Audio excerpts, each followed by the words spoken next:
All right, real quick review. We have the grip, our forefinger or our two finger right there in the side, air pocket in there. Our wrist snap happens within that box right in here. We've got a quick flipping of the wrist with a slight upward movement or a pull off of the thumb right in there to flip the wrist right through there. We are staying once again on our power line. Nothing has changed. We are not trying to at this point throw an inside or an outside drop. We're throwing right on our power line.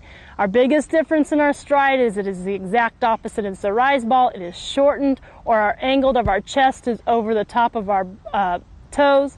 And once again, we're on top of that ball here, not over it, not back on it, but we're on top of that ball through this body angle of this part of the body being fused together. I'm not pushing back, it's fused together, and I'm angled on top of that ball. Now let's put that whole motion right back together. I get my grip, I get myself comfortable, I'm on my power line. As I go through my motion, I come out and my stride is shorter. I'm pushing on top of the ball and I'm a flipping of the wrist right through here with my body angle fused together here, and I'm coming right straight through at you. Notice my arm is not out to the side. It's right nice and easy right through my delivery point in here, and I'm not hitting my body. It's just releasing right through my release point with a quick wrist snap and angled on top of that ball. Now, what I'd like to move directly into is the over the top or the snap over drop, whichever you talk to or whomever you talk to calls it. There's lots of different names for it. Let's just start right back with the grip. Okay, I used the same grip for this pitch as I did for my peel drop. A lot of times people would say that might have limited my rotation because on the snap over the drop is where the snap, you're actually throwing that hand over, and I might not have technically had a true four seam snapping over. But when I tried, and most people on a different grip for that snap over the drop, put it right in here, so that my fingertips were up there and my thumb was down here on this seam, I never really felt that comfortable with that pitch, and mostly because it was different. The other thing that we've never even covered in all this video information that I throw to you at this point in time is the simpler that you can keep your grips and the more alike you can keep them to maximize your rotation and your movement, the easier it is when you're standing out on the mound and your catcher's calling your pitches for you to get it in here without having to really fuss or see a lot of different pitching movement or arm strains in your arm. Because remember, the more advanced you get, the better coaches and hitters you face.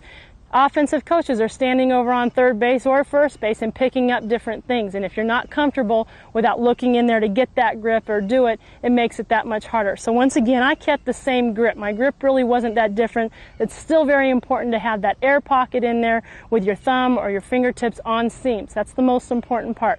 Now, this is where I'm going to break it down and get pretty intense with the difference of the pitch between the peel and the roll over, the snap over drop. It's the wrist snap. It is the significant difference and pretty much the only difference in these two different drop balls that we're throwing here.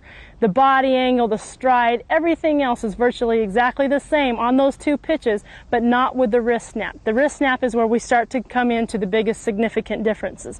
Now, what you see on a wrist snap and on the over-the-top grab or snap, if you actually slow the pitch down, is you're going to see me take my wrist and snap over and right around so that it's coming right here. Now, the more advanced you get, the better that you get at this, and the more you do it, more repetitions that you can get, you will start to master where you're snapping right here on the side.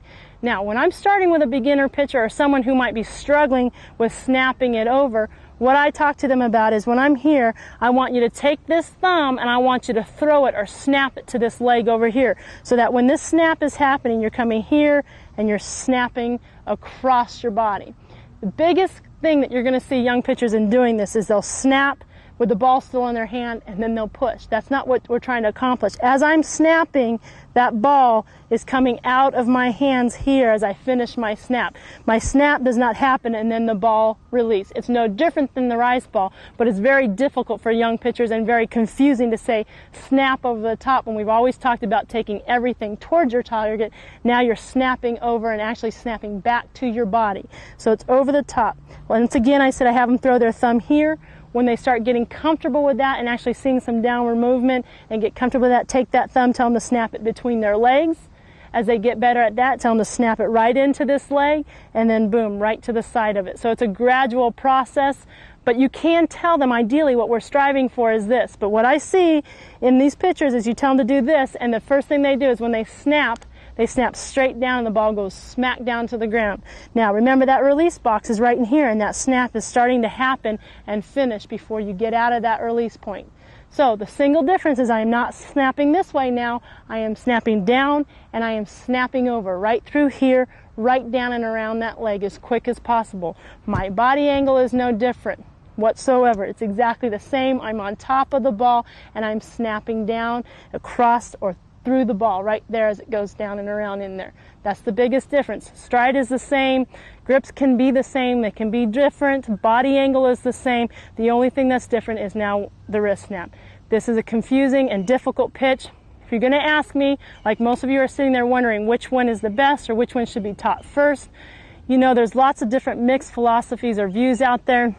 I'm going to tell you, if you have a young lady that throws the ball rather hard, an over-the-top drop would be the immediate pitch that I would go to, because not only are you going to be able to master or get them to get the ball to break a plane, it's also going to take a little speed off of it. And in a 40 or 43-foot distance from the pitching plate to home plate, if you can get a little bit of speed off of that ball to go from point A to point B, you're going to get more chance for more rotation. And now you're also playing with that other factor that even hitting and pitching coaches agree on, is when are they going to hit the ball, the speed of the ball. And with that peel drop, the reason I converted from a peel to the over the top is I threw hard enough that it didn't necessarily have enough time to really break that downward plane as much as it could when I came over the top. So that's the biggest things. Now what I'd like to point out for that over-the-top drop for you is the biggest or the most common problems that I see with that.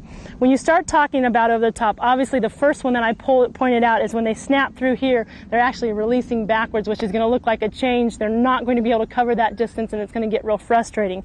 Another thing that you see is when girls start to learn how to snap here, they start to get a trunk rotation so that they try to do it with their shoulders and not their wrist snap. That's the biggest problem that you're going to see is I'm coming here. If I'm doing it with my shoulders, I'm doing this, and my hand's actually trailing, and my wrist snap, I'm either ever going to finish it or everything's going to be plugging every right-handed batter in the box, so that you're not going to necessarily get that downward movement. You get trunk rotation. It's really not that much different when you hear hitting coaches talking about a hitter coming here and having trunk rotation before anything else happens, so that the arms are trailing what their upper body is doing. So it's really technically the same thing from here. Another very, very common problem that you'll see with this for young ladies is on that over the top, they tend to come out, or their elbows get out from their body so that they're snapping this way, back, pulling back into their body, as opposed to wrist snap. The wrist snap happens and the shoulder and the body follow afterwards. Those are the biggest problems. Now, once you start talking about a drop ball that hangs, first thing I'm going to tell you to do is go check the stride. Is it too long, or is their body angle not on top of their toes, or is their ball out in front of that release box? Those are the biggest problems. Now let's put that over the top draw all back right together so that you can actually see what it looks like without me releasing the ball. I come in, I'm nice and relaxed as I go through my body motion or my arm motion. I'm getting my angle over my toes. I'm coming right to my snap, and it's smack over the top. Everything's right through there. So that puts that all back together. It gives you two different kinds of drop balls to work with. I tell you to play with both of them, work on both of them, and master both of them, because it gives you more pitches to repertoire, gives you more pitches that break planes, and we've already agreed, even the hitting coaches, that that's what picks up and makes batters failures.